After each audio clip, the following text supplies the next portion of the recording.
If someone has information or strategy or viewpoint or tactic or skill set or tool that can advance people in any way, spiritually, economically, politically, militarily, then they may be driven to push that out into the world, to become known for it. And this could be an academic publishing a paper, it could be a consultant advertising their offering. But if you do that, then it's important to consider what the motivation actually is. There may be some component that is a desire to help people, but there could be a stronger component which has to do with proving that you're right, or redeeming yourself, or getting positive attention, or compensating for suffering and sacrifices. Somehow payback, advancement, significance. And I'm trying to walk a fine line with this presentation, because if I were purely at peace, I wouldn't even bother to give it. But if I were less at peace, then I would be driven to shout it from the rooftops. And so the question is, can I bring this energy of neutrality and non-attachment, but also compassion in sharing these ideas? The first idea has to do with this idea of the inner critic, IC, and it will tell you things that you did wrong, or things that you're doing wrong, or attack the character, and we tend to either agree with them or try to disagree. But I think it's more helpful to say yes, and how is that helpful? In other words, I'm not arguing, it's a yes and of improvisation in acting. Yes, and how is it helpful? How is it helpful if you were correct, or how is it helpful for you to share that information? And you can imagine the IC slinking backwards as if it has no answer. Now, it might have an answer to how it's helpful. And if you're a particularly punitively driven person, then it will seem like it's the only way, or the best way. So each time we get this inner critic speaking, we want to be open to see if it does have a rationale for why criticizing is helpful, because it's always possible. It's probable that every case there's a better way to say it, and we're more likely to be receptive to feedback if it comes to us as less of an attack. The second principle I want to speak about, and I've spoken about this many times, is the vows of chastity, poverty, and obedience. This is what nuns and priests take in Christianity. We're going to go a little deeper. So with chastity, there's a desire to be desired, or a desire to quench a desire that you have for some form. So maybe another person, and maybe a food. There's just this tension that comes from the desire to have something, and then you break the vow of chastity to remove that tension.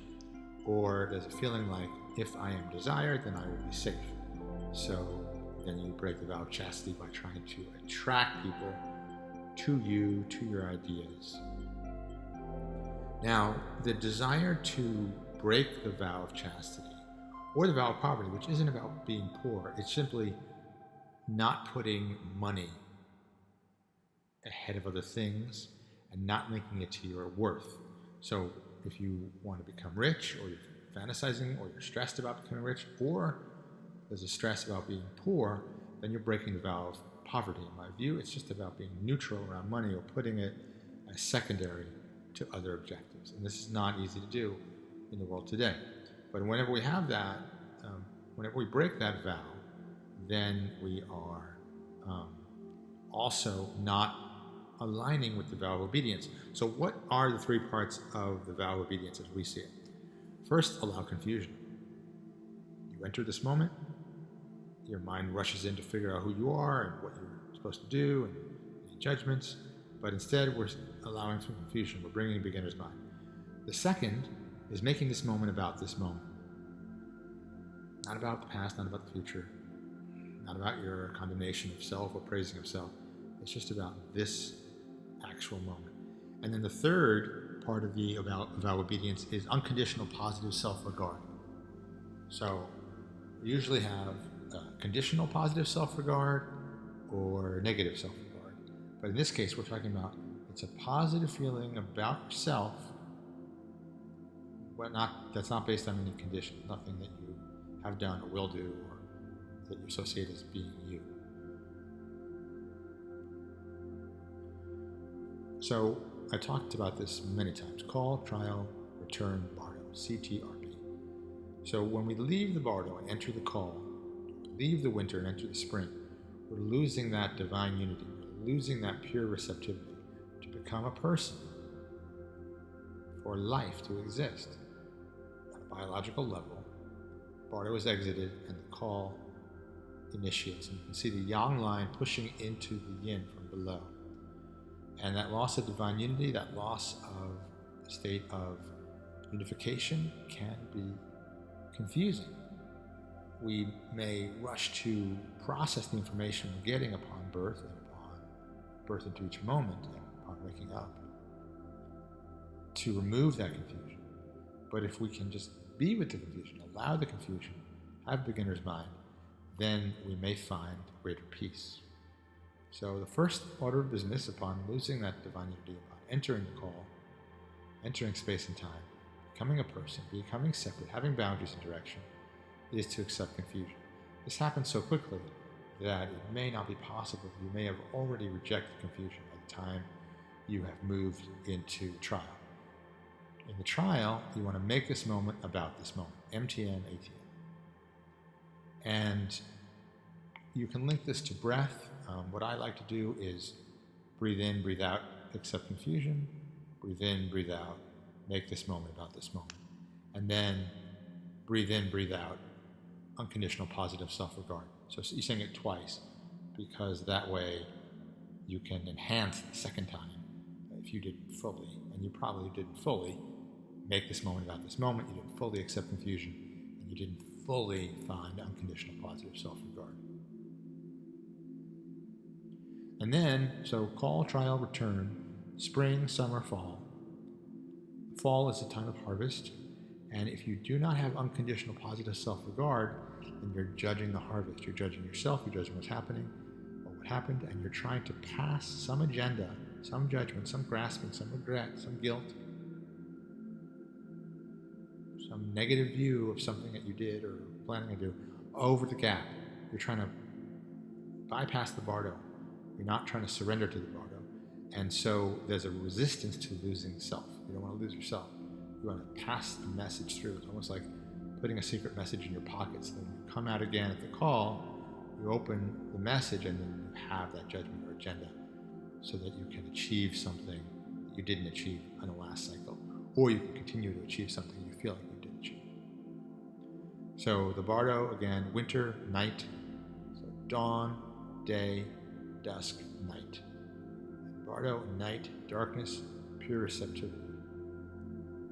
Dawn, spring, day, summer, dusk, fall, evening, winter. Okay, so failing to accept confusion means the Karpman drama triangle. That's persecutor, rescuer, victim, and polarization. We'll talk about polarization in the tree of life and in transactional analysis with negative adaptive child, negative free child, and other polarizations that occur. But if we accept confusion, then we're less likely to identify with the movement to be a persecutor, rescuer, or victim, or label others that way. Make this moment about this moment, then you're not going to go into 5A, which some of the A's are aggression, agenda, attitude. But if you fail to accept confusion, you fail to make this moment about this moment, your last chance before you enter the bardo is to have unconditional positive self-regard. Without it, you're going to fear Saturn, Satan, Father Time, judgment, the end of things. You're going to fear typos. You're going to fear being rejected. And if you had insecure attachment with a parent, then you're more likely to fear some kind of divine retribution, even if you don't believe in God or you don't believe as God as a separate being. There's still going to be a fear of the superego. Okay, so this chart, you've perhaps seen it before. Do you think you know who you are? Do you think you know how things are? Meaning how you are, how your situation is, how it was. So if you think you know who you are, or you think you know how things are, and you don't like it, you're going to be sad or mad. And if you do like it, who you are and how things are, you're going to be happy. But it means that you're going to be attached, because you need to keep that condition of how you are and how things are in order to stay happy. Whereas on the bottom, if you don't know who you are, or you don't know how things are, but you feel that you need to know, you must know, then you're going to be sad or mad because you don't, but you think that you must. So it's also a disconnect. But for the green light, then we don't know who we are, we don't know how things are, we don't need to know, and we perhaps realize that we can't even know. And that is a lasting happiness without attachment. This state is very rare. The mind is constantly avoiding this particular state of not needing to know who you are and how you are. It fears it. And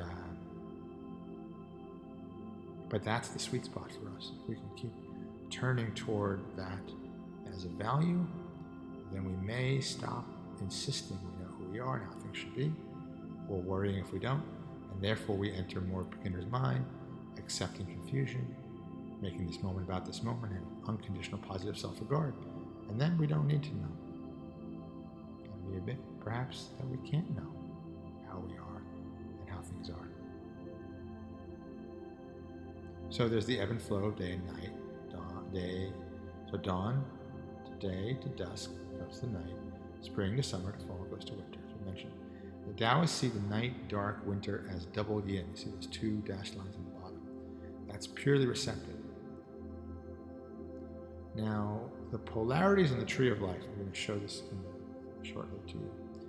This is the tension of purpose curbed by limits, and limits challenged by purpose. So on the one side of the tree, on the left side of the tree, there's limits. On the right side of the tree, there's purpose. On the left side of the tree, it's more of a static, holding things together.